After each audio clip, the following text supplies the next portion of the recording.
because I'm talking about 12 simple relationship lessons.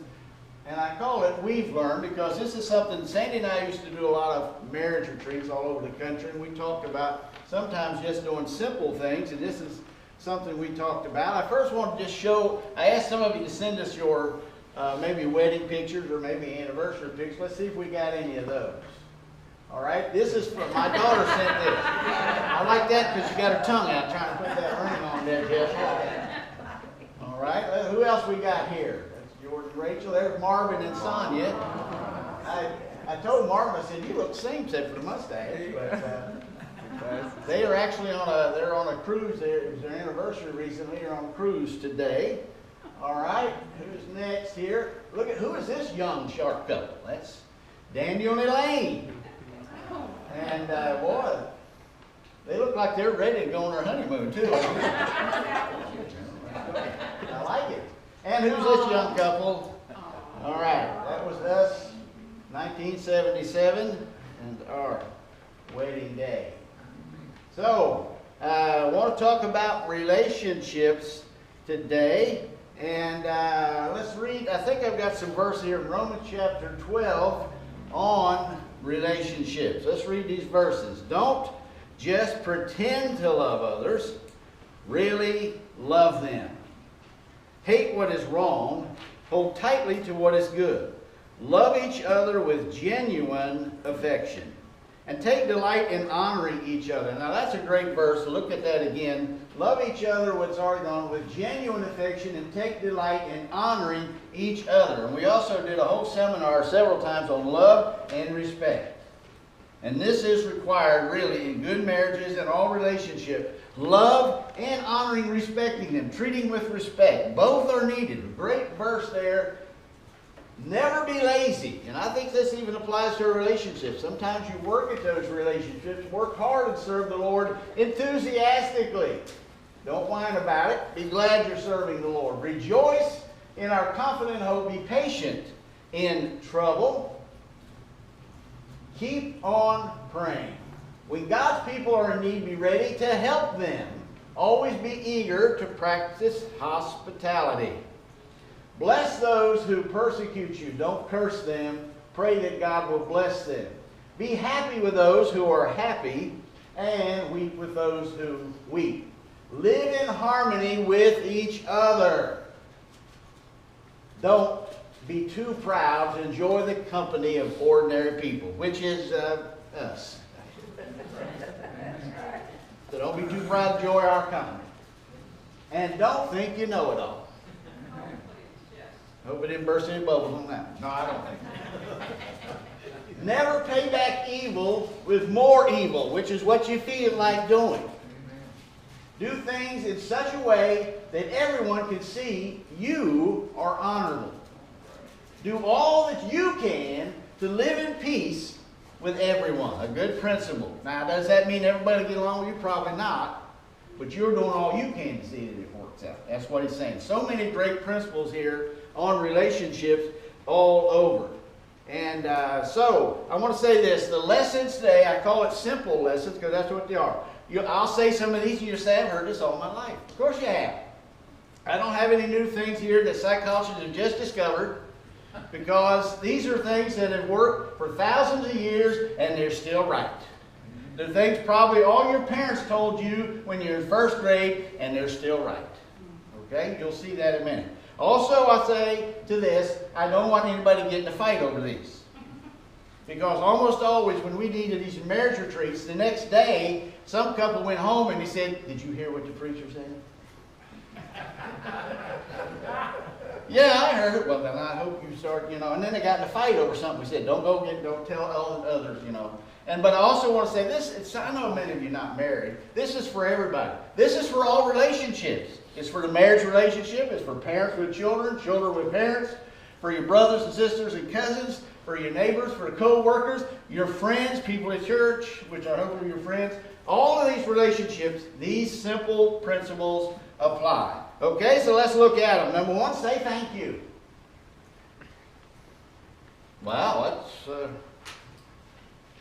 really unique, Pastor. Thanks for coming up with that one. Yeah, I know it's a simple one, but it's something we should all do. Say thank you, certainly in our close relationships, because you know what happens a lot of times? We say thank you to the clerk at Walmart. You know, we say thank you to, somebody we don't know that much, and we forget to say thank you to the people that we live with. And so that's why this says, I don't take you for granted. Because who wants to be taken for granted? And, just acting like you deserve it. So saying thank you, for example, I don't think, and it goes along with this please. Politeness like please. Instead of, get me a Dr. Pepper. Did that work around your house? Didn't work at mine. What did that say? I take you for granted. If you want some, while you're in there, could you bring me a Dr. Pepper, please? Isn't that much better than just taking for somebody for granted? Give me that. Do this. Say please. Say thank you. Because that's a way to have just a good relationship. Same thing at work. Same thing with your friends. Same thing at church. Say please and thank you, and don't take others for granted. All right, number 2, put down the phone. Now this is what all the old people agree with. Put down that phone. And the young people say, what? Must watch TikTok. It's addictive. Technology is addictive, really for all of us who are older too. It's addictive.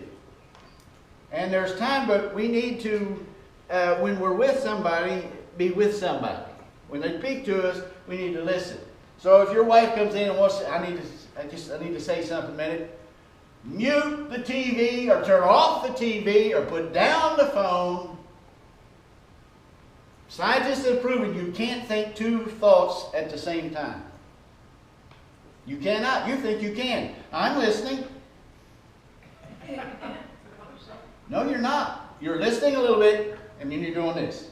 And then you're listening a little bit and you're doing this. Because you are not super brain. You can't do 2 at the same time. You're doing a little of this and a little of this. So put down the phone or the remote. And what it says to me, or if you go out to eat. I had people, hey, let's go to lunch. I'll buy you lunch. And take me out to lunch. And then they get a call, and they take the call and they're sitting there chit-chatting. Hey, yeah, how you doing? Last week you invited me to lunch. You know what? Unless you're an emergency medical technician, you don't always have to answer the phone. What? Or if you answer it, I can't talk right now. I'll call you back later. That is okay. When we're with somebody, be present. Be with them. That is a relationship principle that I think we've got to be careful because of the addictive thing of technology that we'll get away from. Be present with somebody, and when somebody wants to talk to you, listen.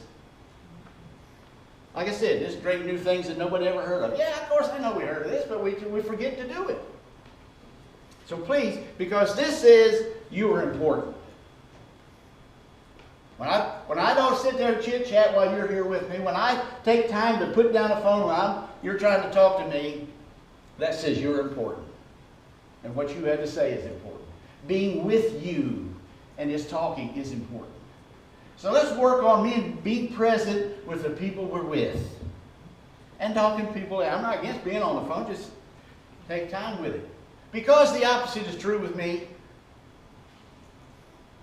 It's rude. It sounds rude to me, and I'm not important. Okay? Somehow that one got some people under conviction. No, I don't. Number 3, do something nice for the other person. Again, first grade stuff. I know that. But we forget to do that. Now, you may want to rub their feet or rub their head if you're married to them. Don't go to the boss tomorrow morning and say, can I rub your feet? Get out of here. Sandy liked her head rubbed, I like my feet rubbed. That's where we came up with that. So, and I'd rub her head every night now if I could. So if you got a chance to be nice to them, do it now while you can. Be nice to somebody. What can you do? And it's not just for marriage. Be nice to people when you have a chance to take along a cup of coffee with yours to them, to do something you know they like. Go ahead and do it. It ain't going to cost you a lot of money to do a lot of, just be a giver, not a taker. We need more of that. This says, I care at least a little. It's nice to be cared for, to realize that somebody in this world thinks I'm another human being. When we get so much of the opposite kind of language. So, be nice to somebody. Say, I'm sorry. This says, I humbly admit, I'm not perfect. I do wrong. I was wrong. I haven't met anybody yet that likes arrogance. That likes this, like I'm talking down to you. Like it's all right for me to do these things to you because you are less than me. But when we but it's arrogant to keep acting like we didn't do something wrong when we did. And everybody messes up. And says some things they shouldn't have said, gets an attitude they shouldn't have had. And we need to say, I'm sorry when we do that. Because, of course, we are. So, and by the way, sometimes we feel like in a marriage or other things, yeah, I'm a little bit at fault, but they're way more at fault than I am. So they need to start. Instead of measuring it out, did you know you can't confess somebody else's sins? Just your own. So do what you part. Do the part you did. I shouldn't have yelled at you. Now, the fact that they yelled at you first, you don't bring that up. That just starts the fight all over. I shouldn't have yelled at you and talked to you like that. I'm sorry. That was wrong. And you know what? If they're mostly human beings, what they do? I'm sorry too. Because somebody dared to have the courage to humble themselves and apologize. You are not a lesser person when you admit you're wrong. You are a bigger person. So say, I'm sorry. Number 5, have fun together. Certainly in marriages, but in all relationships. We got so much stuff grinding on us and so much bad news and hard stuff. Have some fun together. This is, I like being with you. And we all like to hear that. I like being with you. Have fun together. Have fun in your marriages. Have fun with your kids while you can. I know I shouldn't use this and I don't want to embarrass anybody, but Roy and Amy, they take their grandchildren on special trips when they graduate. I guess when you graduate high school, like to Europe or something like that. I think that's a wonderful idea. To do something, what does that say to their grandchildren? You are important to me. I like you. I like being with you. We need to do fun things with our kids. Fun things with our friends. That builds stronger relationships when we just laugh together and have fun together. That's a good thing. And then somebody asks you to be a part of something, try to say yes to it. I know we're all busy, but try to say yes to having some fun with somebody else. You need it. I need it. We all need that. And we need that in our marriages and with our children. Let me just say this real quick. I don't know if I should. It doesn't really apply here except maybe if you're talking to somebody else. But I'm not saying that you have to be a permanent chauffeur for your children. I don't know if you're having a lot of fun together when all year long you're taking them to this activity and then that sport and then this traveling sport and this other thing. And then you say, boy, I'll be glad when they finally quit this. They're wearing me out. I'm not against sports. I'm not against that. I think it's good for kids to be in those things. But do some things where you're having fun with the kids, where you like it and they like it.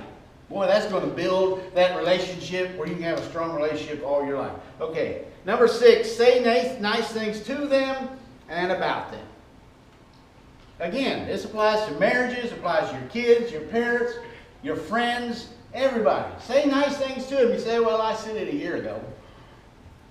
Try it again. Probably not going to overdo it. Most of us are not going to overdo it.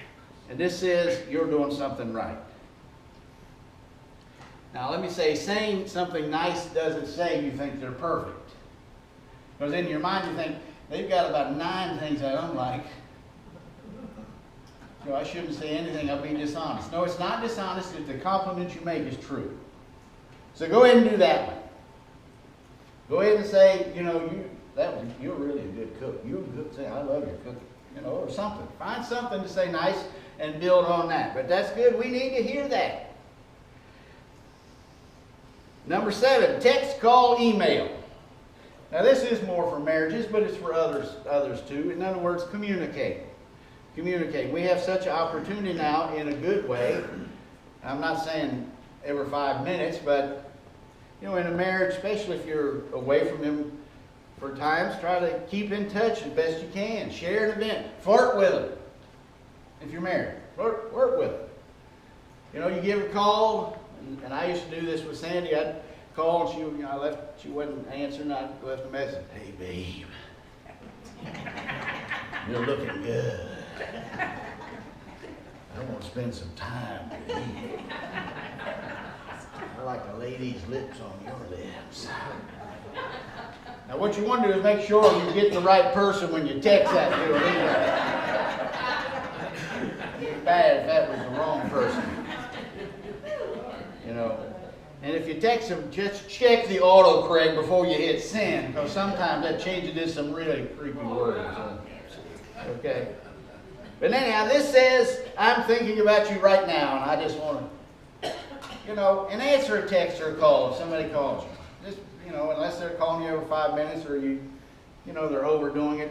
This is good for communication. Number 8, follow the golden rule. Do to others whatever you'd like them to do to you. Simple rule. Would I like it? They'd probably like it. Let's do that. A lot of simple things in relationships. Do you like it if you want to meet somewhere at a certain time and they're half an hour late? No? Well then what? Then you be on time. Do what you would like people to do to you. Or if you do have to be late, then you let them know. Simple things. Because that's what you would like. You would like that in relationships. So do what you would like to them. That's probably what they would like. Let them, just all kind of things that you could apply that to. You deserve to be treated, it says, as well as I am. You deserve a good treatment. So, number 9, encourage them often. Encourage them often.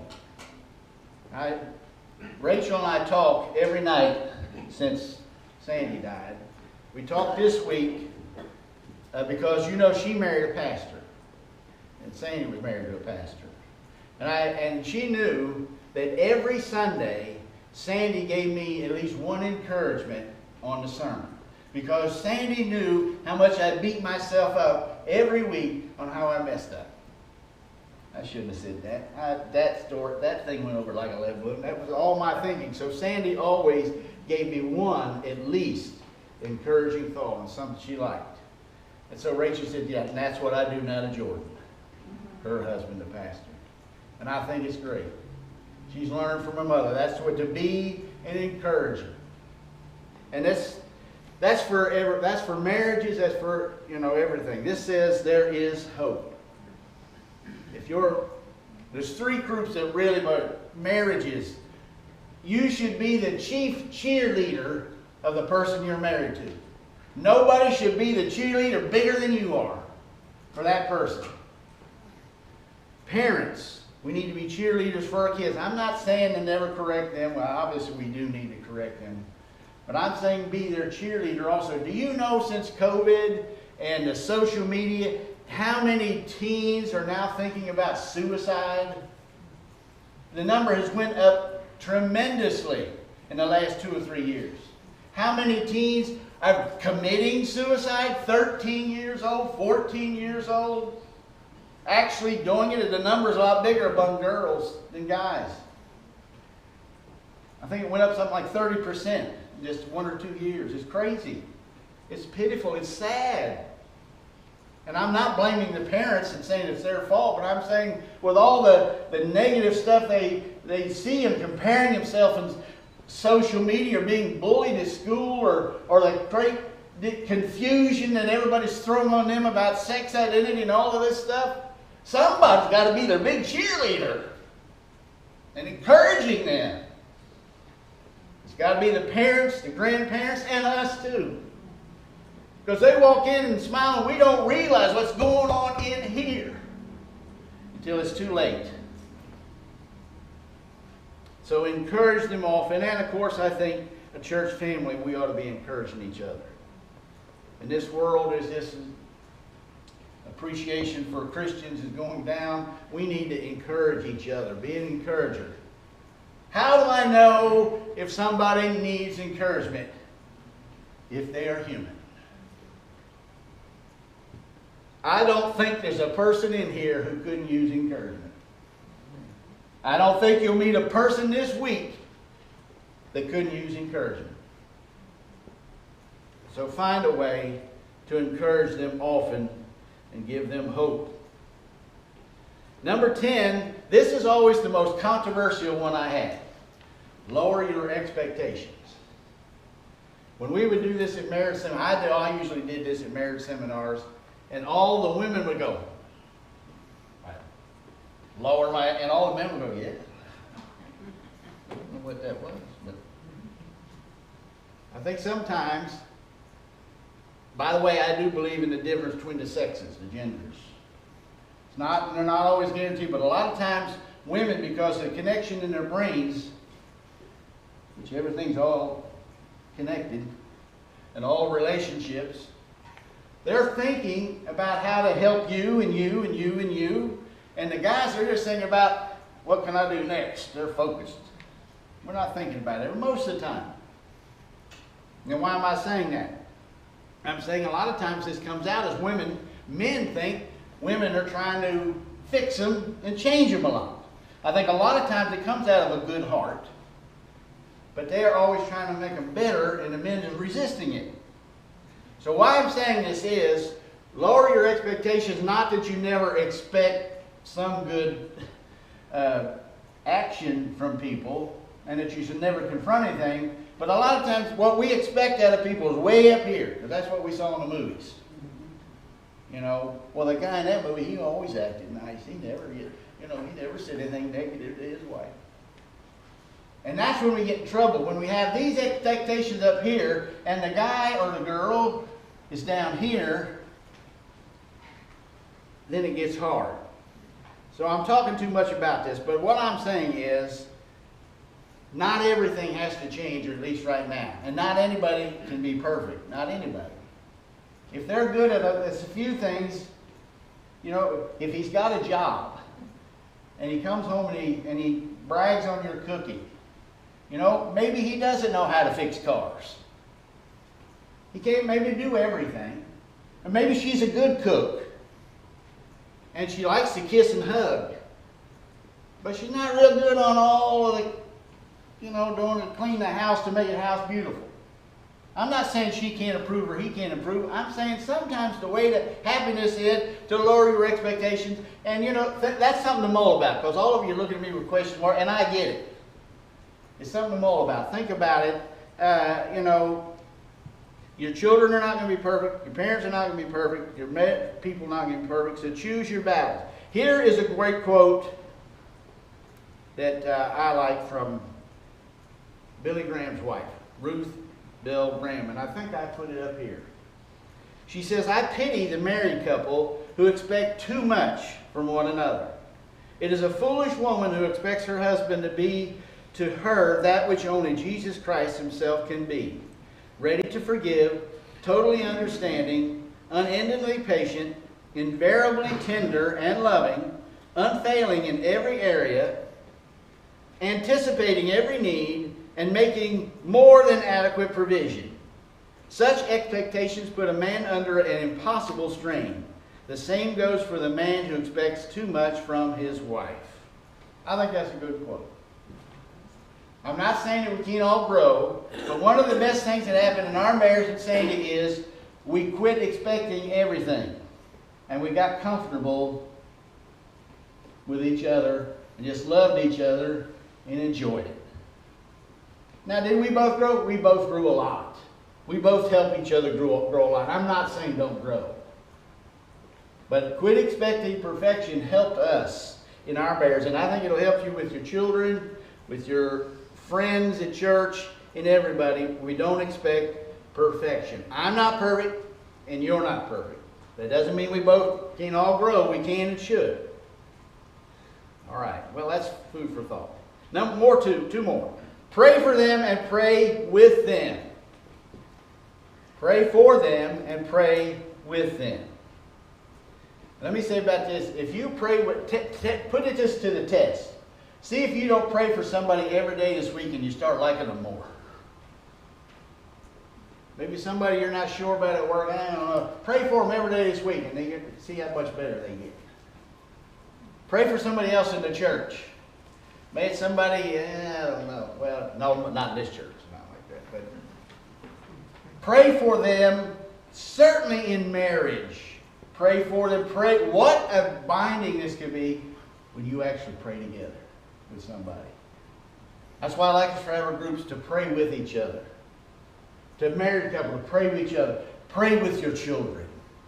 What a blessing that is to be able to go to God together with somebody else. And it is so great for relationships. Do that with your friends. Do that with in your families. And this says God will help us. And the last one is depend on God to help you to be good. Depend on God to help you to be good. I think we all need all the help we can get. Because we still have a nature that says, me, mine, me first, me, look at me first. What do I want? We all have that nature still. And so God help us to be a better husband, wife, father, mother, son, daughter, brother, sister, co-worker, friend. God help us to be better in any of those. As good as you are. Wouldn't it be something if you could get a little better? And God can help us. Let's look at this contrast in the book of Galatians. When you follow the desires of your sinful nature, and you still got one. When you follow that, the results are very clear. Here's the results when you follow that me. Sexual immorality, impurity, lustful pleasures, idolatry, sorcery, hostility, quarreling, jealousy, outbursts of anger, selfish ambition, dissension, division, envy, drunkenness, wild parties, and other sins like these, when we follow what is in our own flesh. But if we who are Christians try to follow the Holy Spirit in us, but the Holy Spirit produces this kind of fruit in our lives: love, joy, peace, patience, kindness, goodness, faithfulness, gentleness, and self-control. Whoa! Which list do you want to be? Which list would help the world? So God help us in our relationships. It admits I need God. And we do. I hope everybody here will maybe think about at least one of these this week. Could I do a better job in that? Maybe I just need to say thank you more, not just take people for granted, especially somebody close to me. Or maybe I need to say I'm sorry. I haven't been willing to do that and admit when I'm wrong. Whatever. Maybe you can admit, but I hope that all of us will say, I need God. God, the Holy Spirit, fill me, lead me, use me.